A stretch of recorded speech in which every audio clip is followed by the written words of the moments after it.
Morning all, and thanks Caleb for the invitation. It's great to be here again, and I look forward to telling you a little bit more about decision making and the value decision making can bring to your organization.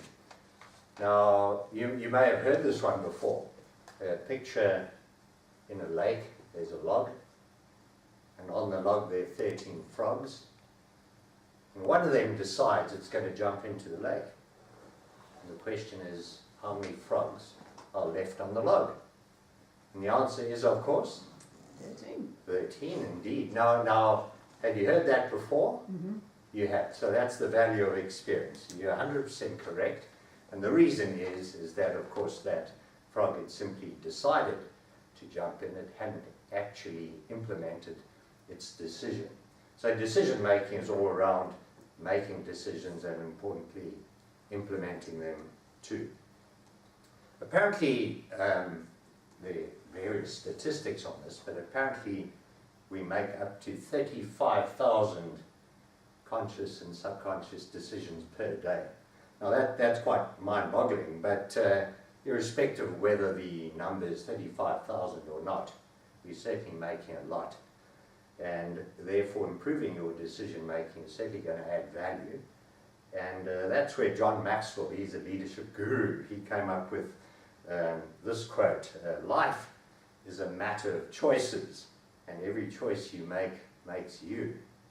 So taking that away and thinking from a business perspective, if you make and implement decisions, it's better to make more good decisions than poor ones. And if you do so, you'll certainly be adding value to your business. Now, importantly, in your business, and this, a lot of so-called leaders don't really get this, is that decisions are made by all people in your business. You know, like it or not, it's not just a select few. We make big calls. Everyone is making decisions all day. So it's therefore really important to ensure that decision making across all levels of your business improves. And of course, those decisions should be implemented as well.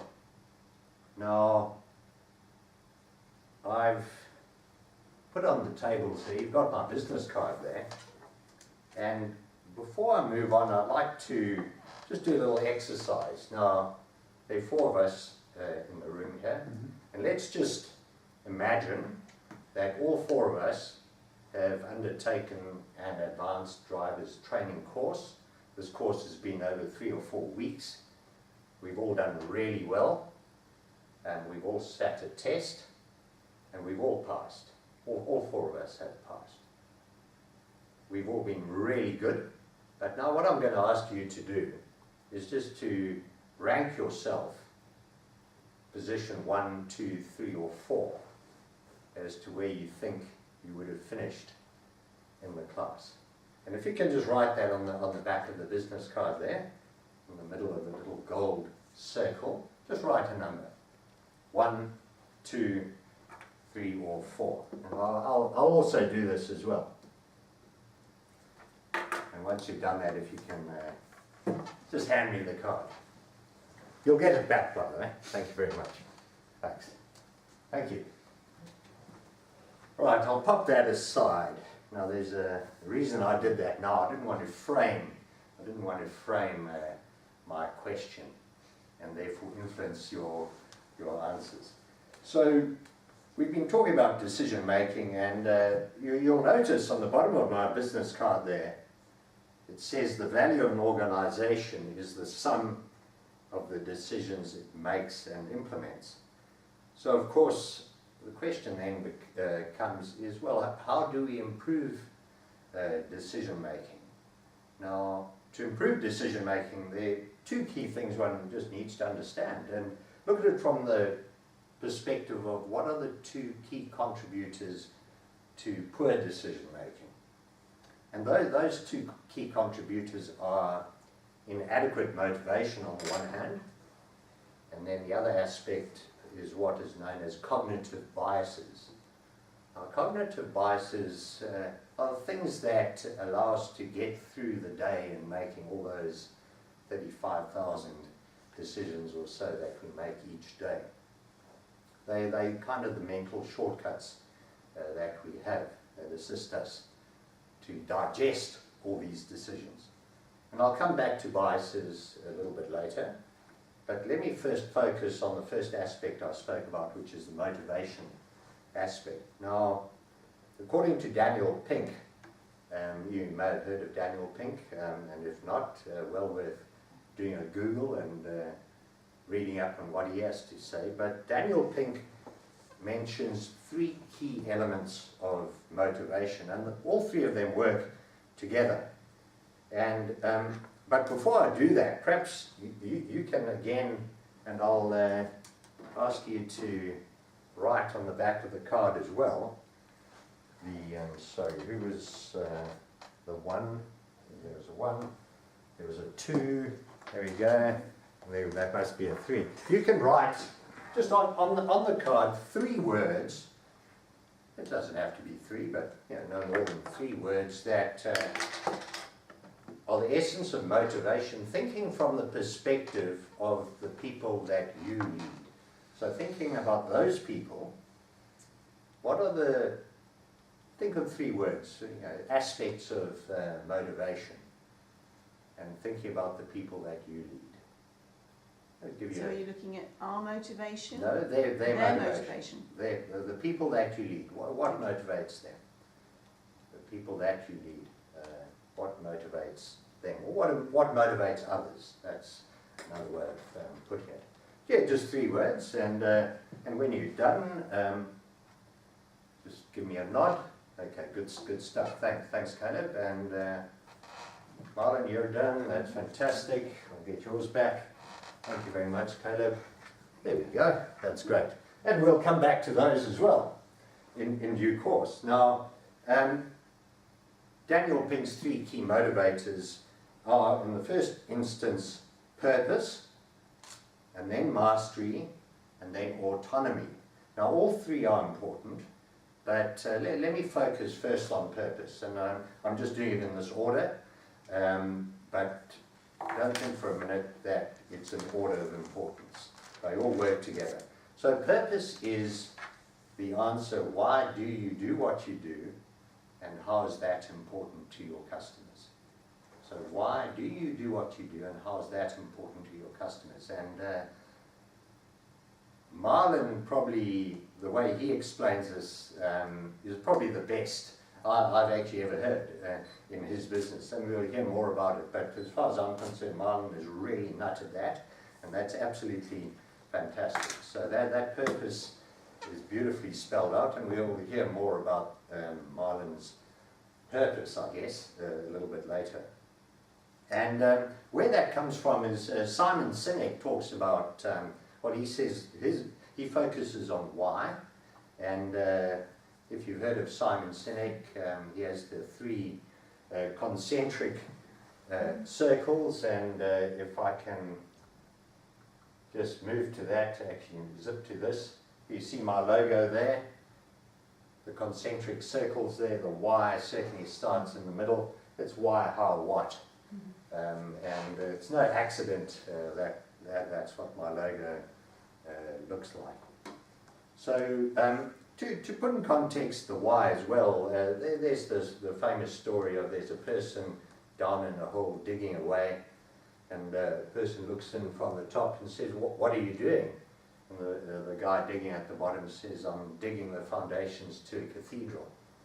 So that just puts the why into perspective. There's a clear purpose behind what that person is doing. It's not just simply, I'm digging a hole. Mm-hmm. Now, the why do you do what you do, and how is that important to your customers? Something I'd like to emphasize is there are 2 types of customers. You've got your internal and external customers. Mm-hmm. So in a business, you might not everyone is interacting necessarily directly with the external customer. So it's also important for those people who just have an internal customer to also appreciate who their internal customer is, and when they work out their purpose, why do they do what they do, and how is it important to their customer. Think from that perspective as well. A good example would be the waiter or waitress in a restaurant. Who is their customer? Is it the people they're actually serving, or is it the chef whose food they are in fact presenting to the end customer? It's probably a bit of both, but it's important for that waiter or waitress to understand who their customer is and how is it that what they do, how is that important to their customer. There actually are two jobs in all companies. There are those people that serve customers and those people that assist people who serve customers. So I'll just leave you with that. That puts the customer into perspective. And what's important with this is people then understand when they determine their purpose within their team or within the company as a whole, they then can work out where they actually fit in. And by doing that, they feel valued and therefore motivated. So we're speaking about motivation, and the first aspect was the purpose that I've spoken about. The next aspect is mastery. Now, mastery is really the tools, the techniques, the technology, the equipment, the support, the training that you need to do what you do. And another way of looking at it, in the absence of those things, it'll be demotivating. For example, this I guess is where a bit of money comes in. If you're not getting paid, or not getting paid adequately, the absence of decent remuneration is going to be demotivating. Mm-hmm. So that's where the mastery fits in, and it's really, again, the tools, techniques, training, systems and skills you need to do what you do. The third aspect of motivation is autonomy. Now, what I've found is that people they understand autonomy from their own perspective, but somehow when granting autonomy to others, they struggle a little bit. And in fact, this is probably a very good time to have a look at the motivators that you all wrote down here. And let's see if, and I purposely made it from the frame of motivating others and what others are motivated by. And let's see if we have autonomy or words to that effect anywhere. And one of the cards here, 3 words on purpose, really good, why, and to be paid. So that covers the purpose aspect and the why, which are together, and to be paid is part of the mastery, which is in the absence of being paid, it's going to be a bit demotivating. Mm-hmm. Let's look at the other one. That's my one. Here's another one, initiative. Initiative, purpose and dignity. Yes, I think dignity is probably getting into the space of autonomy. I'd certainly go along with that, and initiative, being allowed to have the initiative, absolutely. So that's really good. Getting on the right wavelength, and good to see, and the other one was purpose, absolutely. Contribution, significance and love. Feeling valued. Feeling like you're allowed and are making a contribution, that you do have significance and love as well. So really good, and that's probably the best I've actually seen in a long while, where people have actually attached value to the autonomy side, the third aspect and equally important aspect of motivation. So to sum up on motivation, there are the 3 elements, all of which work together: purpose, mastery and autonomy. And as a leader, it's your responsibility to set the purpose and assist people in setting their individual purpose within the team, to ensure they have the mastery to fulfill that purpose, and then importantly to grant them the autonomy to get on with it, allow them to get on with it. Now, we've covered the motivation aspect now of effective decision making. And now we can get on to biases, cognitive biases. Now, it's said that if you have a brain, you have biases. So therefore, if you are suggesting that you don't have biases, well, the conclusion is fairly obvious. So probably better to accept you have biases. Biases are quite difficult, or very difficult, to self-diagnose because they effectively are blind spots. You can't see them. Others may, and this is, getting the opinion of others in a good environment is really effective in assisting you to understand biases. But I'll give you a couple of examples of biases. Status quo bias is one, and the remedy, or the check question you can ask yourself to see whether you're suffering from status quo bias is to ask the question, if the status quo were not the status quo, would you choose that option ahead of all the other options that are available to you? An example I had recently is I got a letter in the post from the bank to say, oh, your interest rate has gone up. And at first I thought, yeah, I'm quite annoyed with that, but I just left it. I was going to call them, but I left it. I was just getting comfortable with the status quo. And then finally the increased installment went through, and that was enough for me. I thought, no, I've got to get over this. So I phoned up the bank. I said, really, I'm not very happy with this. And I was rewarded with actually making a decision and implementing the decision, because not only did they actually reverse the increase, but they reduced it even further. So that was an absolute win. So if you've received one of those letters recently, I guess I know what you're going to be doing when you get home. Well worth it, that's for sure. Another bias is what's called regency.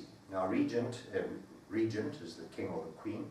Now regency is something where the opinion of the most senior, or the most expert, supposedly, person in the room is accepted without question. Now, it's important to understand the power of regency, because if let's say you're the leader in the room and you voice your view and your opinion up front, everyone will just simply follow it. So therefore it's much better and good chairs of meetings are really good at that. They don't voice their opinion in the beginning. They'll let others voice their opinions, and then at the end they might indicate what their view is. But it's really important to avoid a situation where you are anchoring people's decisions based on your view. Because people just say, well, look, that's what the person thinks, they know better. I had big reservations, but who am I to query? And a good leader should be able to tease out any reservations, because out of that, people might actually be onto something that you've just simply not been aware of. So there we go, regency, one of them, one of those biases. So there's also overconfidence bias, and this is where we'll do a little bit of maths. If we can, has someone got a calculator at hand, or even just on the phone?